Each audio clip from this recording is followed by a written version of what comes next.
Okay, good morning. Good morning, sir. Morning, sir. Morning, sir. Okay, in the last class we have learned about the abrasive jet machining, and abrasive water jet machining, and a little more topic is remaining, that is regarding the material removal mechanism and the parameters. So the parameters, which all parameters were associated with the abrasive jet machining, that we will see.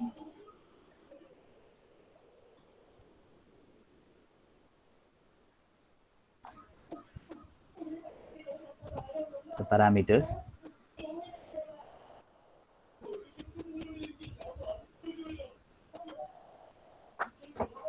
So parameters. So these are the parameters which determine the various properties. Like changing these parameters, we will be able to change the surface quality, material removal rate, etc. So what are the parameters included? First one, pressure. Then comes nozzle dimensions.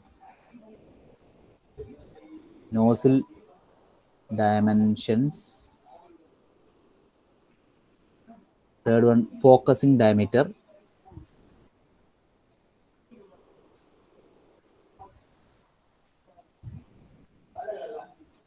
Then comes the traverse rate. Traversing means this is the workpiece. So this is the workpiece, and this is the tool. The tool is being traversed. We are saying that the tool is moved by the term traversing. So the rate at which the tool is being moved, or it is termed as a traversing rate. Then standoff distance.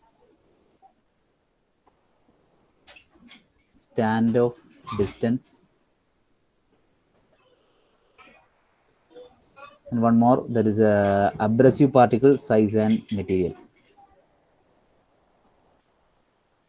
Abrasive particle size and dimension and the material. So these are the main parameters. That is, first one, pressure, then nozzle dimensions, focusing diameter, traverse rate, standoff distance. Standoff distance means it is the distance from the nozzle towards the workpiece. This is the workpiece. So the distance between this is the standoff distance. We have already seen. So these are the main parameters, key parameters involved in abrasive water jet machining. Now we will see the general domain of the parameters, that is the values. What are the main values of this parameters? That is, first one, orifice. Regarding the orifice usually made of sapphire,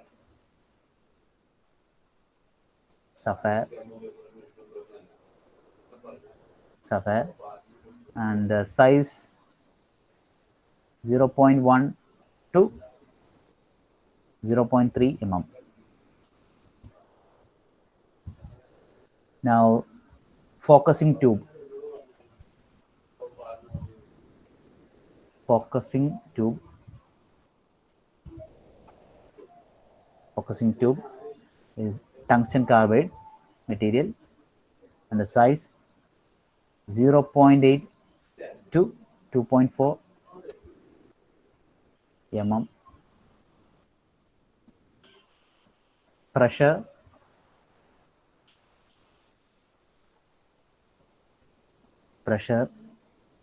2500 to 4000 bar.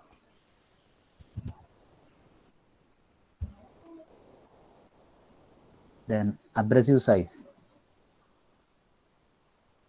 Abrasive size ranging from 10 to 150 micrometer.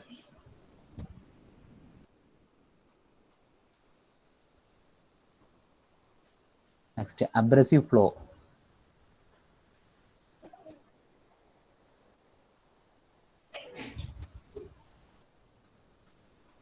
Abrasive flow ranging from 0.1 to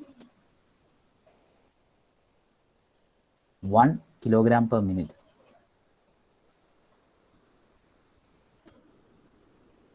This is the abrasive flow rate. Then stand of distance. Stand of distance is ranging from 1 to 2 mm.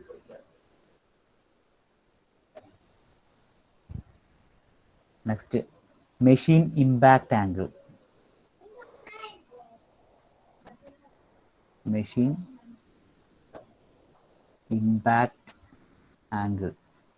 So the angle through which this is being impacted, that is ranging from 60 to 90 degree, and that is a traversing speed at which it is being traversed. Traverse speed is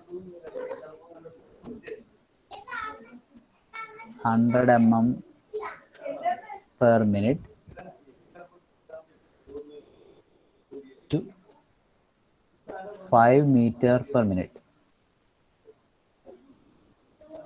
This is the range of traverse speed. And finally, one more, that is depth of cut.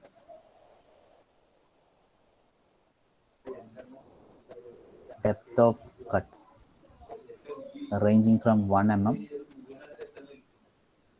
mm to 250 mm.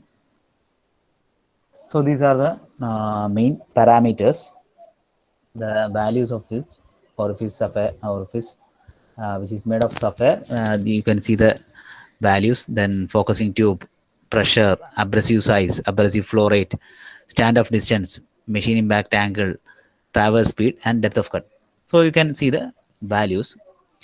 Now we'll see some of the effect of these parameters on the material removal rate and the surface quality or surface roughness that you will see. First of all, regarding the material removal rate. Material removal rate we'll discuss. So as a pressure or the abrasive flow rate, pressure or the abrasive flow rate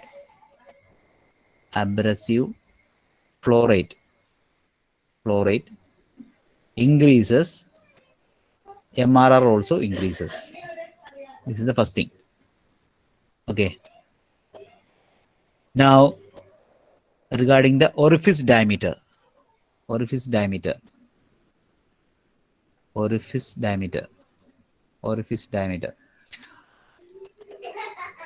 If the orifice diameter is decreasing, that is, there is a small diameter for the orifice of the nozzle, then what happens is the velocity of the water jet will be much high, or the velocity will be increased. So as the velocity increases, then the material removal rate also increases. So more and more materials will be removed, so material removal rate will be increased. Now regarding the grain size. Grain size. So as the grain size of the grains of the abrasive particles increases, then the material removal rate also increases. Now regarding the standoff distance. Standoff distance. Standoff distance, as the standoff distance increases, what happens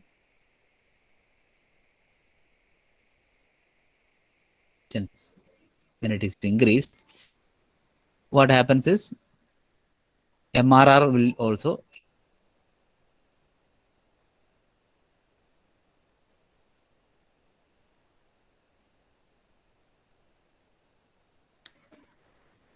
so these are the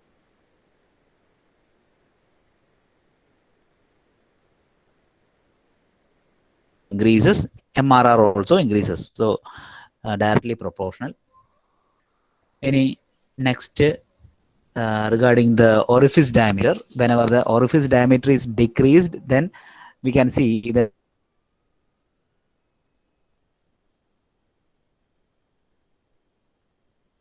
the velocity will also increases. Then what happens? The material removal rate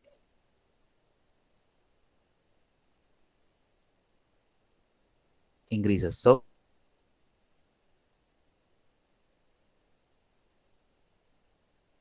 orifice diameter and material removal rate are the standoff distance can be seen here. That is, initially it will increase with the increase in the standoff distance and up to a point, optimum point. After that, it will decreases.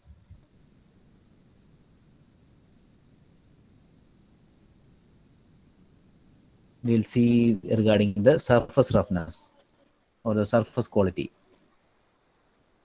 Surface roughness. How these parameters may affect the surface roughness.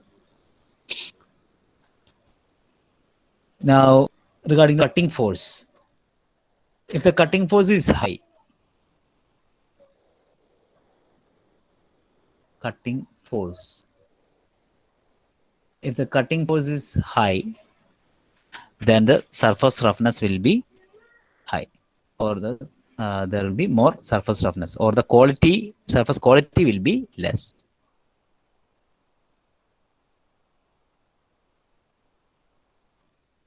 That is a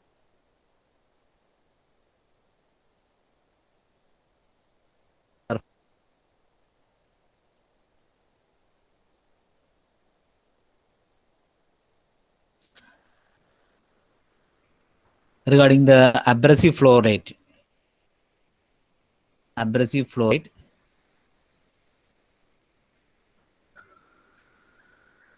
Flow rate. If the abrasive flow rate is high, then we can say the surface roughness will also be high. Similarly, regarding the standoff distance, when the standoff distance is high, then surface roughness will be high. Next, the number of impacting particles or the number of abrasive particles. Abrasive particles. As it is increased, then the surface roughness decreases or the surface finish increases.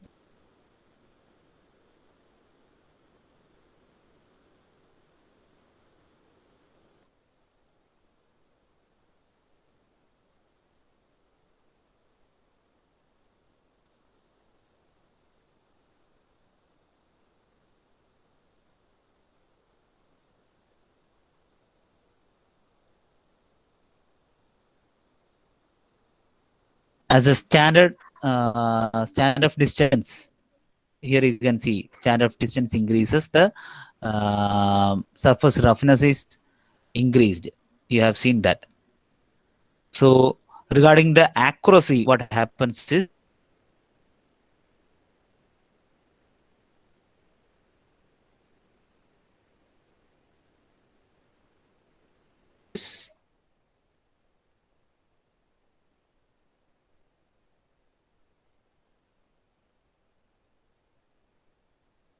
So the accuracy will be less. Accuracy will be less. So when the accuracy will be less, that means the quality will be decreased or the surface roughness will be increased. So these are the main effects of the parameters. That is first one regarding the cutting force. So cutting force, as the cutting force is increased, what happens? The surface roughness got increased or the surface quality will be decreased. Then regarding the abrasive flow rate, when it is increased, surface roughness also increases. Similarly, the standard distance, when it is increased, then the accuracy will be decreased, or we will be having a poor accuracy due to the flaring up of the jet. So ultimately, we can say that the surface roughness got increased or the quality got decreased. And one more, that is the number of particles, abrasive particles or impact particles increases. Then more and more particles will be available. So we'll have a good surface quality or the surface roughness will be less. So these are all about our fourth module. Now we can start our fifth module. Just have an introduction. I think okay, we have time. So module 5.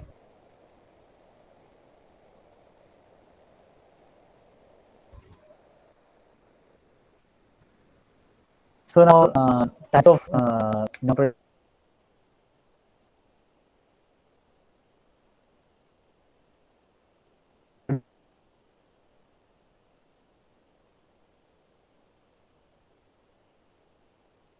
traditional operations are all over almost.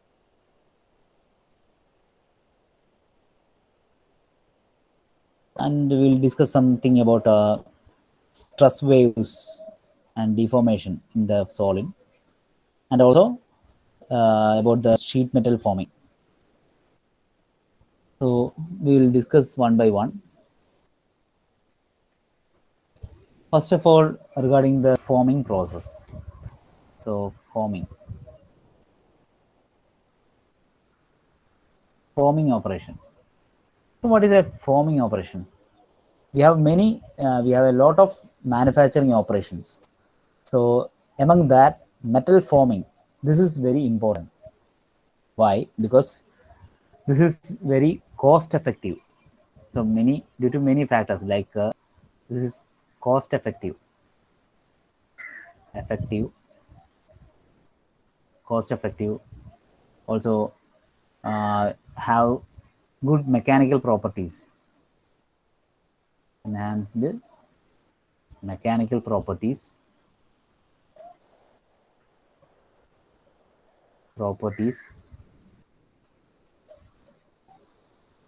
then you have flexible operations. That is, the operations can be flexible. You can be make it flexible. It is flexible. Then higher productivity, high rate of production. There is more amount of more volume of products can be developed within a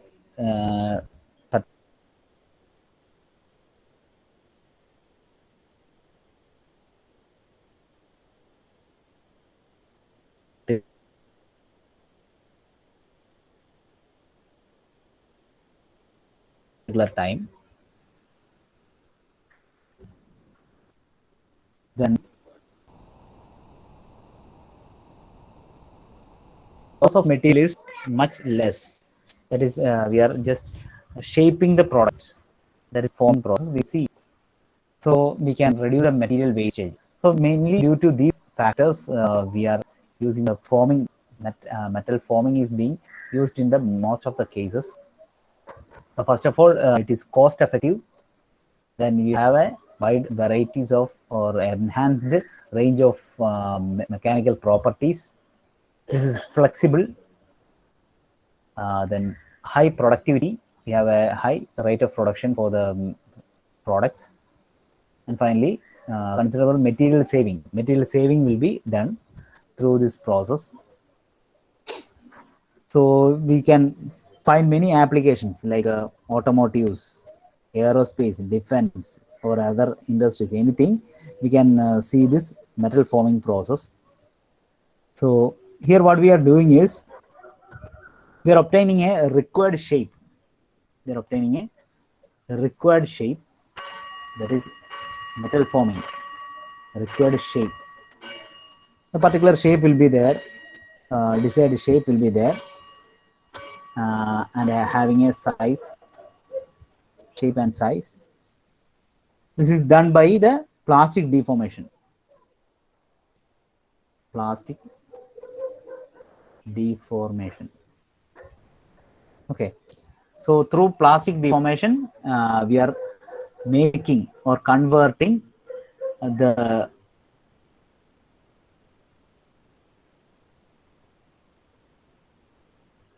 initial base material into the final product by applying some forces like tensile force, compressive force, tensile, compressive force,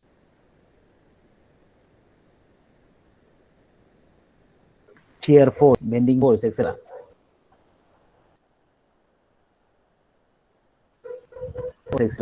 So these types of forces or any combination of these forces, by using these forces, we are plastically deforming the material to the final product. These are the forming operations. So usually forming process means we are reducing the material removal. So unlike in the case of turning operation or slotting or any other machining operation, what we see is we are losing the material. That is, suppose we are having a workpiece like this, and we need a product like this. Then what we do is we just remove this portion. So here what we do is the material is being wasted, or material is being wasted. But in a forming process, what we do is the whole material is being plastically deformed by pressing or any other process. We will create a structure like this. So the volume, initial volume and the final volume will be same. That is the same amount of the material is being transformed to the final product by just deforming, plastically deforming the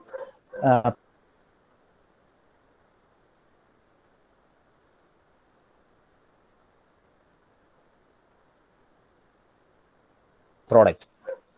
So this is a forming process. The forming process can be seen as two types. Working, just forming process. We can classify it as two. There is bulk deformation.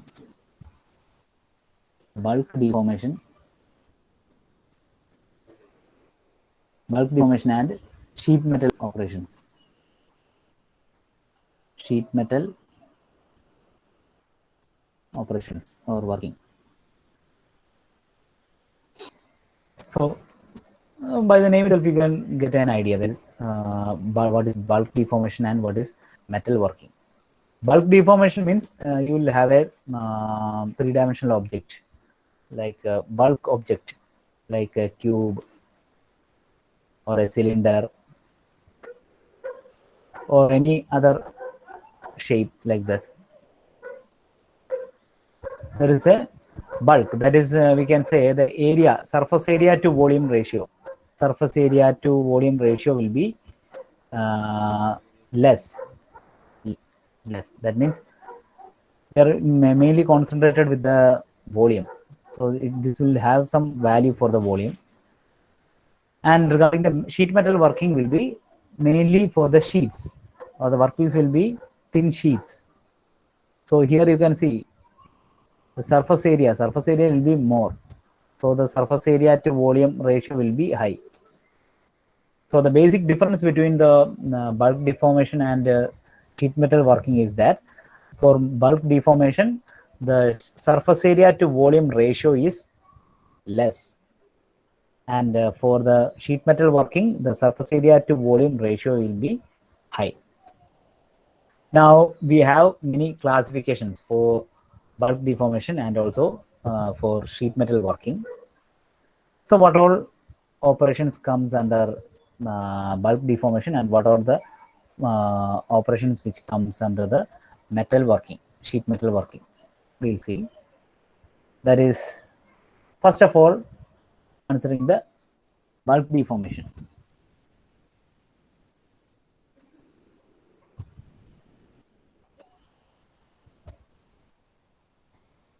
So bulk deformation. In bulk deformation, we are having mainly rolling, forging, then extrusion,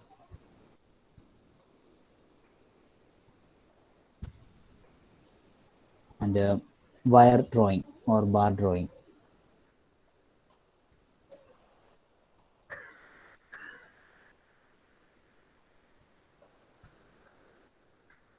Wire or bar drawing. So what are these things? Rolling. We have already learned these processes in your manufacturing process. So rolling process. So what is a rolling? Rolling means the workpiece, whichever workpiece is there, it is compressed between two rolls, rotating rolls like this. You have some rolls. The material is being fed to the roll. Then what happens is it will roll like this.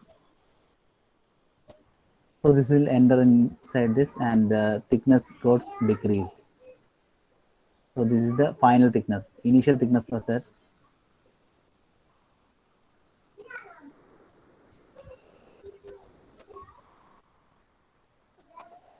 Okay. So this is the rolling process.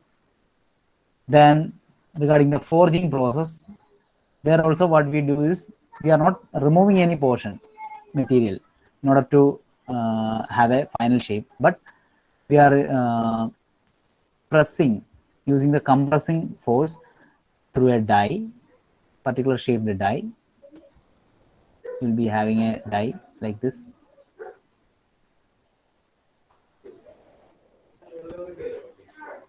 Sorry.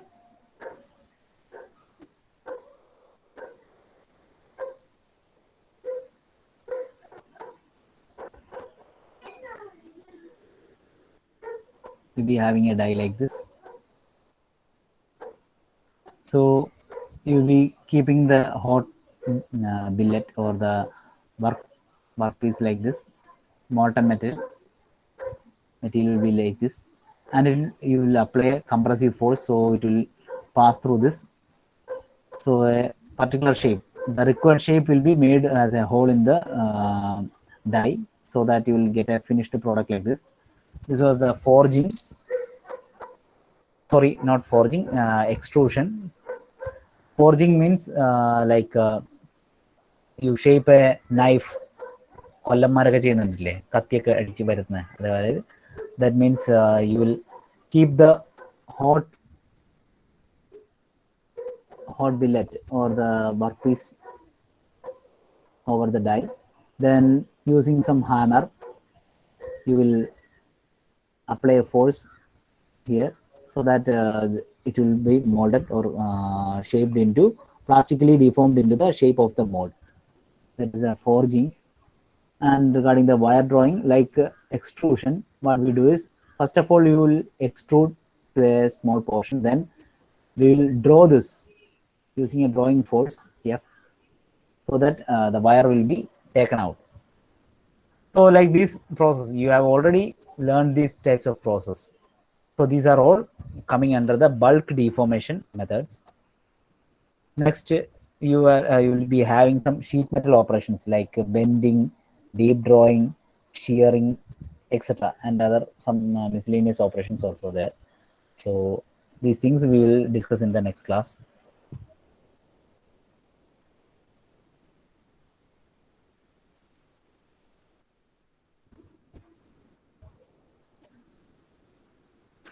this is about the first topic, that is metal forming. So usually metal forming is nothing but just a plastic deformation of the product or a material, a workpiece material, into the final product, where we are using a tensile or compressive or bending, shear, any type of forces on the material to get plastically deformed to the final product.